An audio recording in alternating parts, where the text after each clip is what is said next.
Alright, hello there. Once again, it is time to call out NY1 because they are just complete hypocrites that they are just completely ignoring what's going on in New York City. And taking a look at what's on the homepage, you can clearly see that they had nothing about the shooting that took place on the Upper West Side back on Thursday evening. So, let's take a look and see what's on the homepage. So, very interesting. Nothing about it on the homepage. Nothing. I mean, it's ridiculous that all they're focused on is politics. Oh, we're going to talk about Curtis Lewa after. Alright, we are going to talk about Curtis Lewa afterwards. Because this story on the Upper West Side led to a chain reaction of events that involved Curtis Lewa. So, let's take a look and see the public safety side. Anything about the shooting on the Upper West Side and anything about Curtis Lewa getting run over. Oh, look at this. Speaking of Curtis Lewa, look at this. A 4-minute interview with Dean Memminger. So, Dean's going to talk to Curtis for 5 minutes, but he's not going to mention anything about the guy who he just interviewed. I mean, look at this. NY1 is such a joke. It is such a joke. Okay? Sure, they're going to talk about a kid that bought a caliber gun into a school. But no. No. And then they're focused on Kathy Hochul shutting down more prisons. They barely even update their website. In fact, let's take a look at the borough by borough. Anything about the shooting. I bet there's going to be nothing about the shooting. Take a look. See? Nothing. Nothing. I mean, this website is such a joke. I mean, my goodness. Alright, so let's read the New York Post.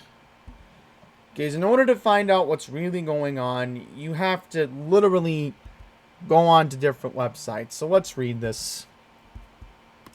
Senior citizen injured after bullets fly just about a half block away from a New York City elementary school. And I know where this shooting took place. I literally know where this shooting took place. A 71-year-old innocent bystander had a gunshot wound to his leg. So, this happened on Thursday afternoon at West 71st Street and Amsterdam Avenue, where a group of youngsters were shooting at each other at around 3:45 p.m., cops said. And again, I literally know where this area is. This is literally where the 123 train station is. And McDonald's is literally right around the corner. The victim was grazed in the leg and was taken to St. Luke's Hospital in stable condition. And it says here, the West End School, a private school serving K-8 students, is located less than a half block away. So you would think that NY1's demographic would care about something like this happening on the Upper West Side. Nope, nothing about it. And then this is where it leads to Curtis Lewa. So Curtis did a campaign event at the scene of the shooting yesterday morning. So let's read this. So Curtis Lewa, the GOP mayor candidate taking on Eric Adams in Tuesday's election, was hit by a cab Friday, breaking his left arm, but proceeded on his way to a radio show at 77 WABC Radio before going for a treatment at Lenox Hill Hospital. So, Mr. Lewa said he was hit by a cab at the corner of 6th Avenue and West 50th Street. And Curtis was doing a radio show to talk about Eric Adams, his opponent. He was hit by the cab driver. Mr. Lewa was thrown 6 feet into the air outside of Rockefeller Plaza, where the Rockettes perform. So right outside of where Radio City Music Hall is. And I know this area very well, because the QM5 actually stops right near there. So I had a feeling this cab driver and others thought I was dead, Sliwa said about 45 minutes after the run-in. Sliwa said, I just wanted to relieve the cab driver because I'm sure the cab driver thought that he had killed me. I was trying to beat the light and get to the other side before the changeover, Sliwa continued. His wife, Nancy Sliwa, who was running for city council in the 6th District, which represents the Upper West Side of Manhattan, later issued a statement saying, Curtis has been diagnosed with a fractured left arm, which required a sling. So, there you go.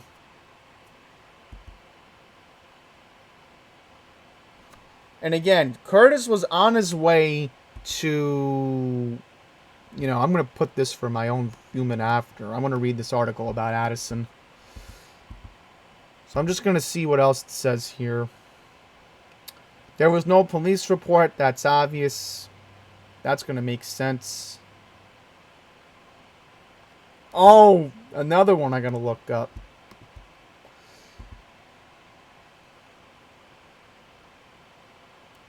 So there you go. New York 1 clearly ignored it. And I'm just sick and tired of New York 1 just ignoring all these stories. I'm so sick of it. This website is really full of it. And let's see if they even talk about the kid that brought the firearm into the school. Let's see if they have anything about it. Let's see. On AM New York. I know they didn't have anything. So I'm just taking a look. Nope, nothing about it.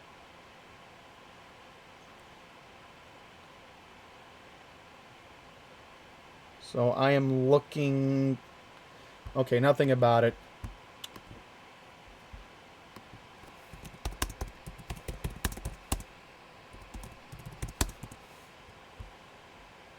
Let's see. Here we go. The Daily News has something. 14-year-old boy brings gun to school. I'm just seeing if anything comes up in the New York Post. Yep, here we go. The Post has something.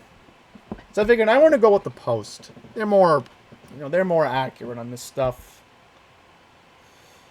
And plus, they don't have the ad wall. So, here we go. New York 1 ignored this. 14-year-old boy allegedly caught with loaded gun at a high school. A 14-year-old boy was busted on Thursday, October 28th, for allegedly bringing a loaded pistol to a Brooklyn high school. The ninth gun seizure at a school this year so far in New York City, the Post has learned. And by the way, I want to thank Channel 2 for doing a story about this, because they only spent 30 seconds talking about it, but they did cover it. The teen allegedly tried to get the gun, a .38 caliber pistol, stuffed inside his backpack, through the metal detector at Automotive High School, which school safety agents spotted it around 8:40 in the morning. He was arrested at the scene. The troubling discovery comes 2 days after a 9mm Glock 48 was recovered following a shootout outside Midwood High School in Brooklyn. In that case, 2 teens are believed to have been brought weapons to the school, which doesn't have metal detectors, before going outside to settle a beef, sources said. One of them, a 16-year-old reputed gang member, was arrested. The other kid, a 17-year-old man, was still in the wind. Don't call him a boy, okay? Alright, once they're above 16, they're considered men because they can get a driver's license. So, enough about this. Calling them boy. I mean, my goodness. Thursday seizures, the 9th so far this year. Over the same period in 2019-2020, the last pre-COVID school year, only 1 gun was recovered at a school. Overall weapon seizures at schools are up by 28% compared to the same stretch in 2019-2020. So, again, very alarming that .38 caliber was found in a school. Very alarming. Very alarming. It just seems nobody ever learns their lesson. Let me just close out some tabs because I'm going to fix that right now. Let's take a look at AM New York, because NY1 ignored a major house fire that happened in Washington Heights this morning. Let's read this. 7-year-old boy killed, grandma injured in Washington Heights apartment blaze. Fire marshals are looking into what caused the fire at Washington Heights apartment building early on Saturday morning that killed a 7-year-old boy. The youngest grandmother was also critically injured in the inferno, which broke out in their basement apartment at 660 West 178th Street, according to WABC TV. Law enforcement sources said that all hands ignited at about 1:30 in the morning on October 30th, prompting 70 firefighters from 14 different FDNY units and members of the 33rd Precinct to rush to the scene. Police reported that flames ripped through the basement and first floor of the location. Responding officers encountered Robert Resto, age 7, who had suffered severe body trauma inside the location. EMS units pronounced the 7-year-old child dead at the scene. First responders also located the victim's grandmother, age 54, with serious injuries. EMS rushed her to Jacoby Hospital in critical condition. 3 other civilians were pulled from the burning apartment. Fire department sources said. EMS brought them to New York Presbyterian Columbia Hospital for treatment of their injuries, which were not considered life-threatening. One firefighter suffered minor injuries while battling the inferno. It was treated, FDNY sources said. The fire was brought under control at about 3:11 in the morning on October 30th. The fire marshal will look into the cause of the fire. So, there you go. I mean, I heard about it on 1010 Wednesday this morning, and again, nothing about it on NY1. Should have been on their homepage. You know, this website and their company Spectrum is so full of it. It's so full of it, they don't care about a major story that happened in Washington Heights. I don't want to make the video too long, but we do have to read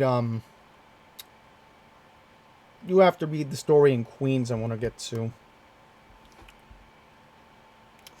Police searching for a man who was caught firing a gun into a crowd in Far Rockaway.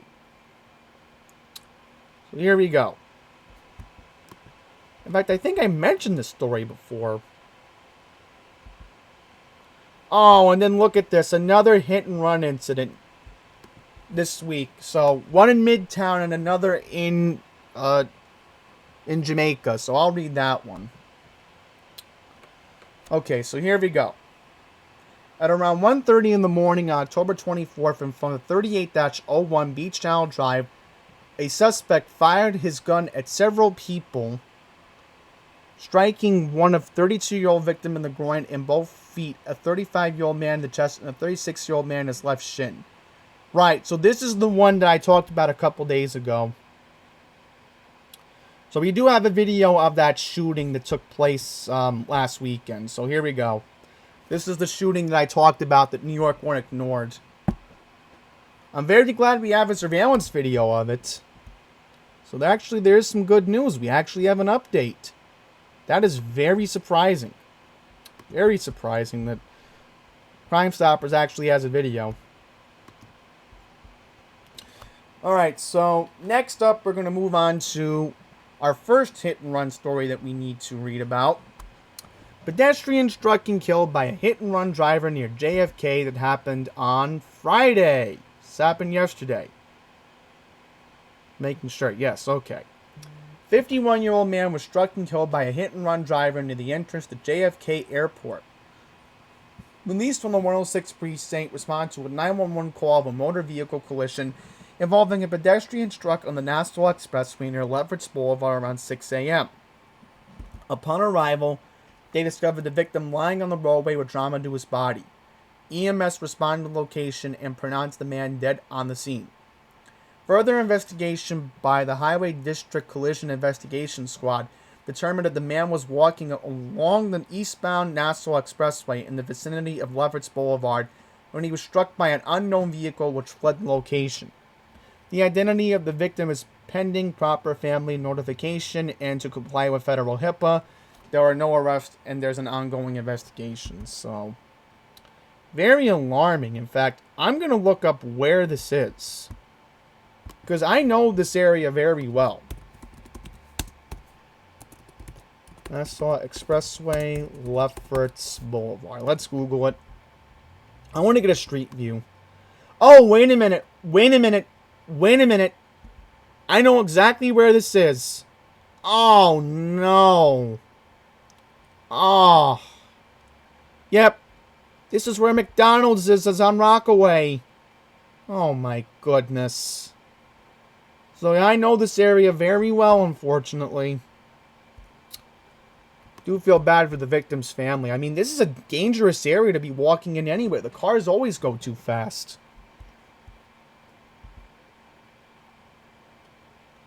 Okay, here we go. And then we gotta read this one. Man dies after being run over by a botched truck in a Midtown hit and run. A man died of his injuries and was run over by a botched truck in Midtown on Thursday evening, October 28th. At 8:51 p.m., officers respond to a 911 call regarding a pedestrian struck on West 41st Street near 8th Avenue. Upon their arrival, officers found a 58-year-old man lying in the roadway with severe head trauma. An investigation found that a 2017 Itsu box truck was parked on the south side of West 41st Street, just west of 8th Avenue, when it started to move from the parked position. The victim was lying down underneath the vehicle for unknown reasons prior to the truck's departure and was sequentially run over by the left rear tires, causing massive head trauma.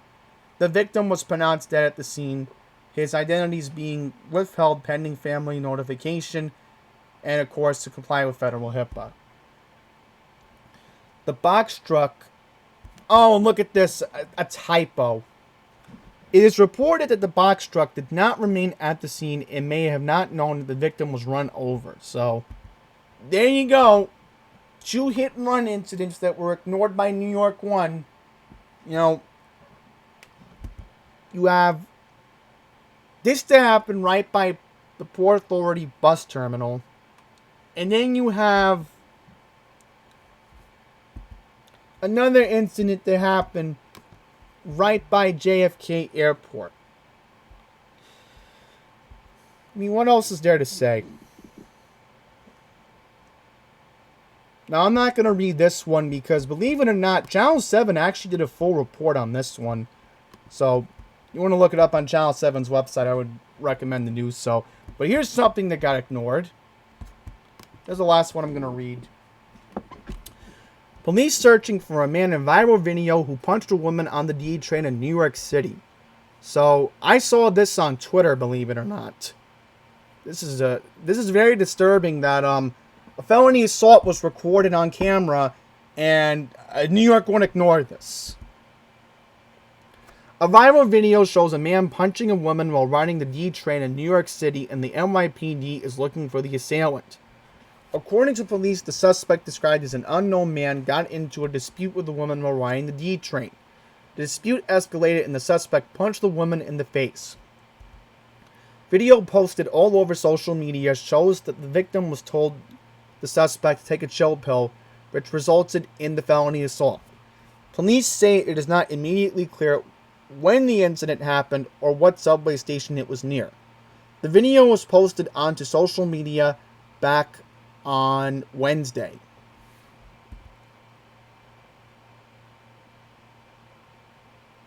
So, again, very, very bad. I mean, I'm not even going to show you the video because it's just that disturbing. I do hope they find this guy. I mean, he needs to be caught. Alright, you don't just get away with felony assault in the subway. Come on.